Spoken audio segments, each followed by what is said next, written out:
Puji Tuhan saudara sekalian, selamat pagi. Saya berharap saudara di rumah sehat-sehat dan tolong usahakan jemur, makan makanan yang bergizi, kalau sering cuci tangan pakai sabun, dan tolong jangan kumpul-kumpul banyak orang ya, jangan kerumunan ya. Tuhan Yesus berkati. Mari kita sama-sama berdoa dan saya akan undang Johnny untuk bantu doa supaya kita semuanya bisa diberkati Tuhan, biar Roh Kudus bekerja untuk kita yang menyampaikan firman Tuhan, yang mendengarkannya bisa dikuatkan. Silakan John. Terima kasih Bapa di surga, terpuji bagi namamu. Kami bersyukur pagi hari ini buat segala kebaikan Tuhan, pertolongan Tuhan yang selalu nyata bagi kami Tuhan. Terima kasih buat pagi hari ini. Sebentar kami akan mendengarkan firman Tuhan. Kami percaya firman Tuhan akan menjadi kekuatan bagi kami seluruh jemaat-Mu. Urapi dan pakai hamba-Mu yang akan menyampaikan firman Tuhan hari ini. Di dalam nama Yesus kami berdoa dan mengucap syukur. Haleluya. Amin. Puji Tuhan saudara sekalian. Hari ini kami mau diskusi tentang harta kita yang ada di sorga ya. Bagaimana kita kumpulkan kita punya harta yang tidak akan turun. Sahamnya itu naik terus. Ya, saya suka bercanda bahwa saham itu naik turun. Sekarang Bitcoin itu hancur. Banyak orang jadi orang miskin. 2 tahun yang lalu, waduh, semuanya jadi orang kaya. Oh Pak Amin, invest Bitcoin dong. Invest $1.000 dapat $5.000. Aku nggak ngerti dah. Tapi anyway, aku bukan pemain ini. Tapi saya bukan bilang jelek. Tapi saya cuma kasih contoh ya. Bagaimana orang investasi di Bitcoin tiba-tiba anjlok ya, sampai stres. Nah, hari ini kita dengar firman Tuhan. Bagaimana firman Tuhan mengingatkan kita, memberikan kita semangat dan memberikan kita solusi. Silakan John, baca. Matius 6 ayat 20 dan 21 dari 19. Janganlah kamu mengumpulkan harta di bumi ngengat dan karat merusakkannya dan pencuri membongkar serta mencurinya.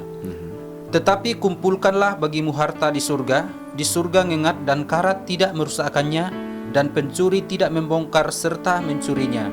Karena di mana hartamu berada, di situ juga hatimu berada. Puji Tuhan. Saudara sekalian, bahwa Alkitab mengatakan janganlah kamu mengumpulkan harta di bumi.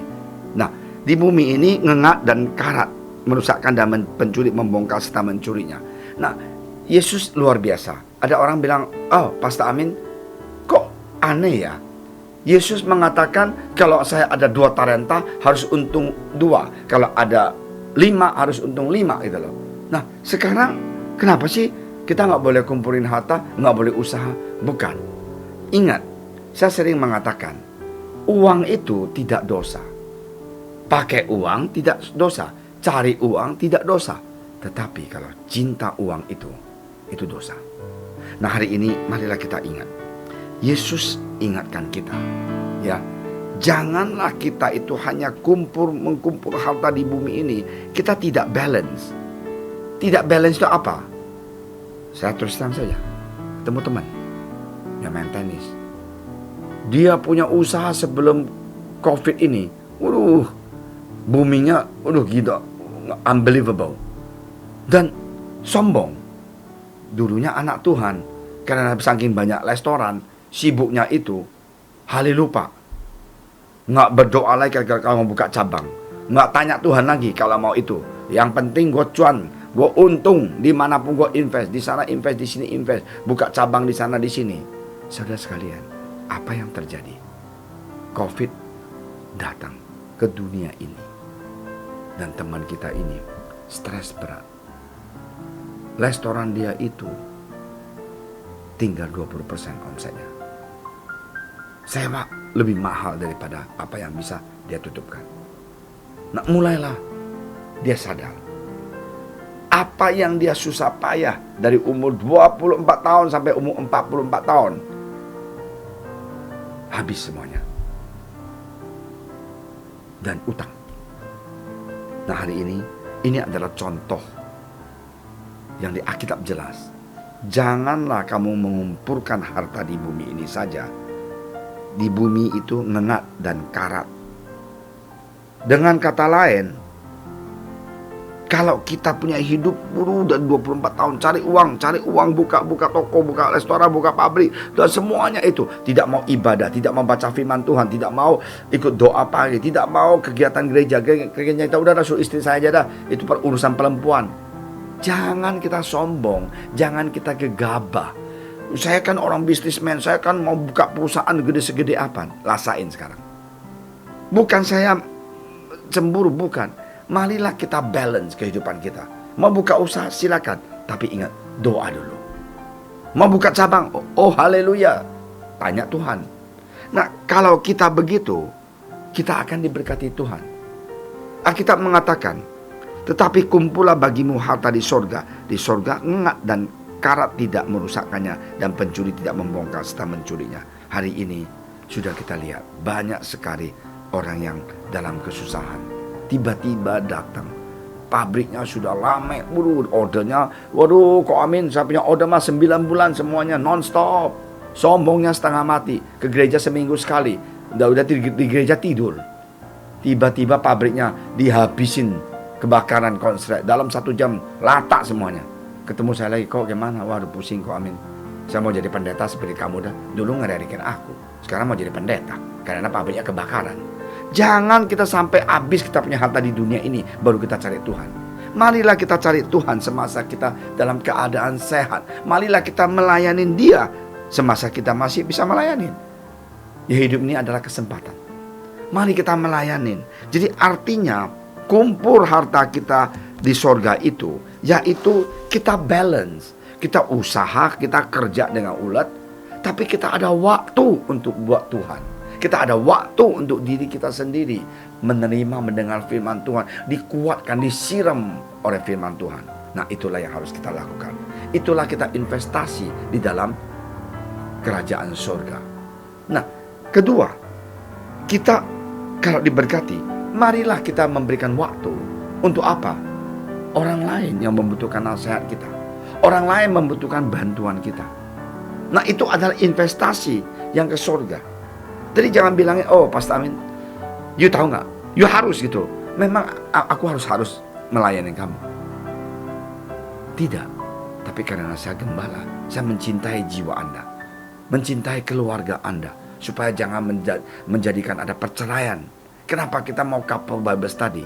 Karena kalau tidak ada couple Bible study, kepahitan suami istri itu hari demi hari, bulan demi bulan, setahun 2 tahun, akhirnya tahun ke-5, Pastor, aku mau cerai. Saya bilang, kenapa? Udah 5 tahun aku pendam di sini, sakit hati, kanker hati gitu. Dan saya tidak tahan lagi lihat istri saya. Istri saya karena, Pastor, saya juga nggak tahan lihat suami saya. Udah 6 tahun saya harap dia berubah, tapi tidak pernah berubah.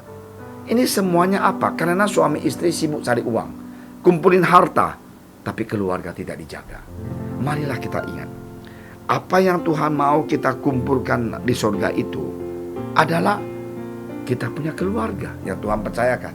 Mari kita melayanin, kita balance, kita cari uang ya, tapi kita punya waktu dengan istri, dengan suami, ada waktu dengan anak. Nah, itulah yang dikatakan kita investasi di surga.